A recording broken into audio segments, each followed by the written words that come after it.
کہ آپ کی ونڈو ہے اور اس میں آپ کھائیے and then there is a long period of time جس میں کہ آپ فاسٹ کر رہے ہیں جو کہ 16 گھنٹے کا ہونا چاہیے. دیکھیں intermittent fasting is something else, meal skipping is something else. Intermittent fasting میں بھی میں خود بھی انٹرمیٹنٹ فاسٹنگ کرتی ہوں, اور میں اس چیز میں بلیو کرتی ہوں کہ جو ہمارا اسلامی طریقہ ہے نا روزہ رکھنے کا, اس کے بینیفٹس سب سے زیادہ ہیں. رادر کہ آپ صبح کو کھانا بند کر دیں اور رات کو جا کے کھائیں, اگین آپ کے ہارمونز دیکھیں سرکیڈین ردم ہے. بائی میڈیکل نالج جو ڈاکٹرز یہ دیکھ رہے ہیں ان کو پتہ ہوگا کہ کچھ ہارمونز کا سرکیڈین ردم ہوتا ہے, وہ شام میں ہائی ہوتے ہیں, دن میں کم ہوتے ہیں. تو وہ کھانے کے ساتھ ڈائجیشن کے ساتھ ان کا رول ہے. سو ہم نیچرل طریقے سے جب فاسٹنگ کرتے ہیں نا تو ہماری باڈی میں اسٹریس جنریٹ ہوتا ہے, پازیٹیو اسٹریس, اور وہ ہماری جو ضرورت کی نیورو ٹرانسمیٹرز اور ہارمونز ان کو ریلیز کرتا ہے, ہمارے فیٹس کو کم کرتا ہے, انسولین جو اس کو کام کرنے میں اس کو بہتر کام کرنے کے لیے مطلب وہ انٹرمیٹنٹ فاسٹنگ جو ہے نا وہ ہیلپ فل ہوتی ہے. سو اس کا بینیفٹ ہے. لیکن لوگ کیا کرتے ہیں, جس میں میل اسکپنگ کی جو بات کر رہی ہوں یہ کہہ رہی ہوں کہ صبح اٹھے ناشتہ نہیں کیا, دوپہر کا کھانا نہیں کیا اور شام کو بہت سارا کھانا کھا لیا, یا پھر جنک فوڈ کھا لیا, جیسے بہت سارے چپس کھا لیے, بہت ساری فرائیڈ چیزیں کھا لیں. تو یہ چیز جو ہے نا بنج ایٹنگ اور میل اسکپنگ یہ پرابلم کرتا ہے. اگر ہم 2 ٹائم اچھا کھانا کھائیں دن میں, یعنی کہ آپ ایک بریک فاسٹ کریں اور ایک ڈنر کریں, ایکسرسائز کریں, اور وہ جو آپ کی ایک بیلنس میل پلیٹ کا کانسیپٹ ہے جس میں آپ کی پروٹین کا پورشن بھی ہو, آپ کی وٹامنس کا پورشن بھی ہو, آپ کی کاربوہائیڈریٹس کا بھی ہو, ایڈیکویٹ پازیٹیو فیٹس کا بھی پورشن ہو. اب یہ پورشنز کیسے ہوں اور ڈائٹ سے کیسے ہمیں سارا کچھ, ابھی آپ نے جو ڈویژن کیا نا اس میں آپ نے کہا protein who, carbohydrates and vitamins ہوں. میرا خیال ہے جو سیلڈز ہیں اس میں اس کو آپ وائٹامنس کی کیٹیگری میں ڈال لیں. بالکل. دیکھیں آپ ہیلدی میل پورشن آپ کو ابھی تو دیکھیں آج کل تو گوگل اور انٹرنیٹ کا زمانہ ہے, سب چیز اویلیبل ہے. کاربوہائیڈریٹس لوگ بالکل بند کر دیتے ہیں, یہ بھی غلط ہے, یہ بھی نہیں ہونا چاہیے. وائی, آپ مجھ سے سوال کریں. اس کی ریزن یہ ہے آپ کا جو برین ہے نا اس کی سورس آف انرجی گلوکوز ہے. اگر آپ نے کوئی مینٹل ایکٹیویٹی کرنی ہے, یعنی آپ نے پڑھنا ہے, آپ نے کوئی ایسا انوویٹیو کام کرنا ہے, آپ کے دماغ نے کام کرنا ہے نا, آپ کے دماغ کو چاہیے گلوکوز, وہ کاربوہائیڈریٹ سے آنی ہے. اب آپ نے کاربوہائیڈریٹ کی سورس بالکل بند کر دی, آپ اس کو پروٹین کھلا رہے ہیں. صرف پروٹین آپ کو ہیلپ نہیں کر سکتی, آپ کے برین کو ہیلپ نہیں کر سکتی, آپ ڈرینڈ رہیں گے, تھکے تھکے رہیں گے. لیکن اگر آپ پروٹینز کا پورشن بناتے ہیں, یعنی آپ چکن لیں, آپ میٹ لیں, آپ فش لے لیں, اور آپ کاربوہائیڈریٹس میں ہول جو آپ کا میل بریڈ ہوتی ہے جس میں ویٹ بریڈ کو کہتی ہوں کہ وہ آپ استعمال کریں, سو دیٹ آپ فائبر لے رہے ہیں, آپ کی جو ڈائجیشن ہے وہ بھی اس سے بہتر رہے گی. ٹھیک ہے. پھر آپ اس میں وٹامنس ڈال رہے ہیں تو آپ اس کے اندر جو آپ کی گرین ویجیٹیبلس ہیں وہ آپ ڈالیں, اور اس میں تھوڑا بہت فروٹس آپ ایڈ کر لیں, کچھ تھوڑے بہت نٹس اینڈ ڈیٹس. یہ نا سب لوگوں کو روز کھانی چاہیے, not excess but like everyone should take every meal, یعنی صبح میں بھی اور رات میں. No not every meal, but like اس کو ڈیوائڈ کر لیں نا, 2 میلز میں ڈیوائڈ کر لیں. ٹھیک ہے. اچھا اب مجھے یہ بتائیے کہ صرف یہ کھانے سے اور یہ جو روٹین ہے اس کو فالو کرنے سے we can look as beautiful as you are. I think so, yes. I think so, yes. کہیں سے شروعات تو کرنی پڑے گی نا. Thank you very much for the compliment. I'm really happy you made my day. But actually ایسا ہے کہ یہ کام میں ہمیشہ سے کر رہی ہوں. صحیح. I'm an early riser.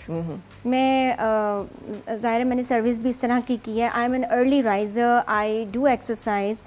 And آپ جو ایکسرسائز کرنے والے لوگ ہیں اور جو یہ پروگرام دیکھ رہے ہیں وہ یہ چیز کو ضرور سمجھیں گے کہ ایکسرسائز بھی ایڈکشن ہے. آپ نہ کرنا شروع ہوں, آپ کو لگے گا کہ کچھ سم تھنگ از مسنگ. آپ کی باڈی جو ہے وہ ٹیم ہو جاتی ہے ایکسرسائز کے ساتھ, وہ ٹوننگ ہوتی ہے, اور بہت بہت پازیٹیو اس کے افیکٹس آتے ہیں.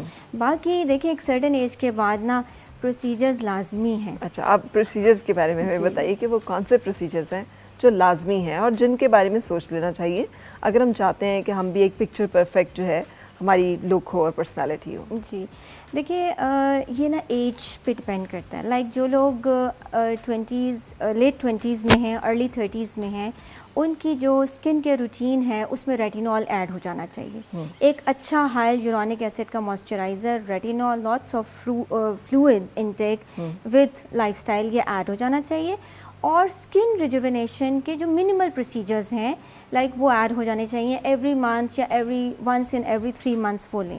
اب اسکن ریجوینیشن کے دیر آر مینی پروسیجرز, اس میں لیزرز بھی ہیں, اس میں high intensity focused ultrasound devices بھی ہیں, ان میں ریڈیو فریکوینسی ڈیوائسز بھی ہیں, ان میں کولیجن اسٹیمولیٹنگ انجیکٹیبل پروسیجرز بھی ہیں. ٹھیک ہے. تو وہ اپنی اسکن ٹائپ کے حساب سے یا ان کا اسٹریس لوڈ یا ان کا ورک لوڈ کیسا ہے اس کے اکارڈنگلی وہ اس میں کچھ سلیکٹ کر سکتے ہیں.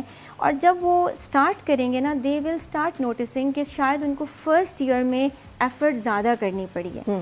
Once the 1 year is passed اس کے بعد سبسیکوینٹلی شاید ان کو اتنی ضرورت ہی نہ پڑے. ٹھیک ہے. مطلب 1 in a 6 month ضرورت پڑے. اس طرح سے جو لوگ 30 اور 50 کے بریکٹس میں ہیں, اب یہ اگر بہت بڑا بریکٹ آپ نے کر دیا 30 to 50 لوگ اسی طرح سے پروسیجر جو ہے نا وہ سمجھتے ہیں کہ ایجنگ نیچرل فینومینا ہے, ابھی ہمیں تھریڈ لفٹ کی ضرورت ہی نہیں ہے, ابھی ہمیں ہائیفو کی ضرورت ہی نہیں ہے, تو وہ یہ والا گزار دیتے ہیں ٹائم. ٹھیک ہے. سو جو لوگ اس ٹائم میں ہیں اگین وہ اپنے ورک لوڈ اپنے اسٹریس لیولس کے حساب سے جو ان کی اسکن لوز ہے ایک ایکسپرٹ سے میٹنگ کر کے اور اپنا پلان لے سکتے ہیں. جو لوگ اینٹی ایج پروسیجرز 50 کے بعد سیکھ کرتے ہیں they need a detailed consultation, right, because now that is the time کہ جس میں بون کی ریزارپشن بھی ہو چکی ہوتی ہے نا, آپ کی بونز بھی گئیں, آپ کے فیٹس بھی گئے, آپ کی اسکن میں کولیجن بھی گیا.